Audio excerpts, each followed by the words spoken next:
As a female who's played Dungeons & Dragons since Advanced Dungeons & Dragons, I have always done my best to encourage other women to meet and sit down and try to play the game with me. When I first joined the US Navy and met up with a group of friends to pass the time in between performing my duties, D&D was a great outlet for us to step away from the harsh reality of military life and relax. In my group of friends, no one had played as long as I had, so I offered to be the dungeon master.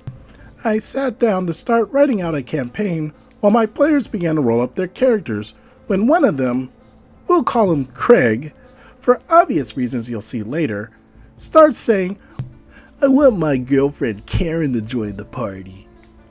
I paused at this. Karen, who I knew very well, was a die-hard Christian who believed that video games and things like D&D were evil, and that people who played them were not going to heaven.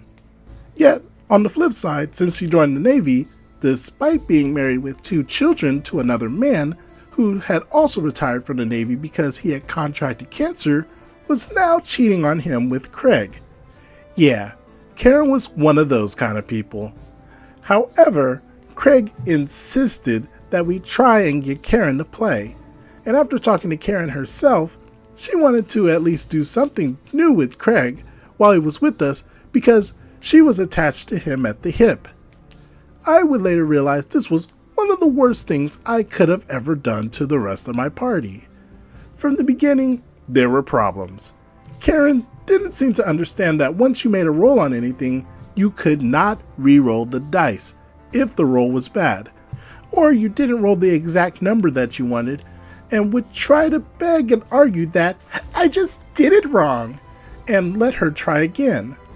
When other players picked certain feats and skills that allowed them to re-roll, she thought I was trying to play favorites, and would not stop arguing until I showed her in the rulebooks where it stated that other players' character classes allowed them to do that, but hers, which she picked cleric, obviously, was not allowed the option of a reroll. She was also not interested in role-playing and more interested in arguing with Craig about everything he did, in character and out of character. They would fight about everything from the moment they got into the door, while they sat at the table, and even up until they left. It could be over anything. He didn't text her enough during the day. He wasn't sitting right in his chair. Why was his character flirting with the barmaid? The latest political topic. Craig let her son play his video games when she was on duty. Literally anything and everything. I would constantly have to tell them to stop, that they were ruining the immersion and being rude, yet Karen would simply pull out her cell phone and start angrily texting Craig, and he would just text her back, and then they wouldn't be paying attention to anything. We also had to ban drinking during D&D session because if either Karen or Craig were drunk, their behavior only got worse. They would either get really pushy and want to hurry the game along to try to have some alone time, or even try to sneak off to my bathroom and not come out. Or they would just go to my balcony and fight for half the session. It was disgusting and extremely awkward at times when we realized this behavior, and they both had the audacity to complain when I forbid drinking during game nights. I told them that they were lucky I didn't barricade the bathroom and tell them that they'd have to walk to the 7-Eleven down the street. The final straw was when Karen and Craig had a breakup, and to make Craig jealous, Karen decided to stay with the D&D group while Craig had temporary additional duty at a nearby duty station, and then Karen threatened to kill off another player. Karen played a good aligned cleric. The character she wanted to kill was a good aligned sorcerer who was owned by a married gentleman whose wife didn't play but sat in on sessions with us when she could. She even brought her baby along, and his son was the cutest thing. I happened to be dating another player at the time who played a dragonborn fighter. I treat all my players equally, did my best to ensure that they all got a chance at the spotlight, good gear. I even started them all off with a bag of holding because it just makes things simple. So when Karen told me she wanted the sorcerer dead, I was shocked. Karen is one of those girls who has to lash out when she is hurting, and she was jealous of the sorcerer and how much I liked his character. I asked her if her character hated him, and she said no.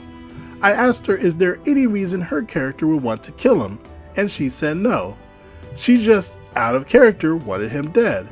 I then reminded Karen that because of her alignment, if she killed him, she would lose everything. Her spells, her abilities, her deity would shun her, the party would turn against her, it would all be over. Karen told me she didn't care, that she just didn't like him, and that she was just going to kill him. Despite any and all attempts to dissuade her, Karen was determined. Next game session, she was going to kill our sorcerer. So, in a move much like Thanos, I snapped my fingers. I told her that she wasn't allowed to come back for another game night, and she flipped. Karen began to scream at me that, "I hate you! I hate Craig! That stupid, evil game!" When she was done, I told her she had one thing right. Dungeons & Dragons is a game, and in it, I am God. Then I walked out. I then made a phone call to Craig and told him that I had banished Karen from the game, and I didn't want him coming back either because I knew he was going to get back with her the first chance he got. Craig couldn't resist a desperate rebound from Karen. Sure enough, 1 year later, Craig and Karen were married. 2 years later, Karen divorced Craig and married his live-in Ukrainian roommate Petrov, and I've been happy D&Ding ever since. The end. Toxic people lead to a toxic environment. I wouldn't allow people like this at my table after they pulled any one of these stunts.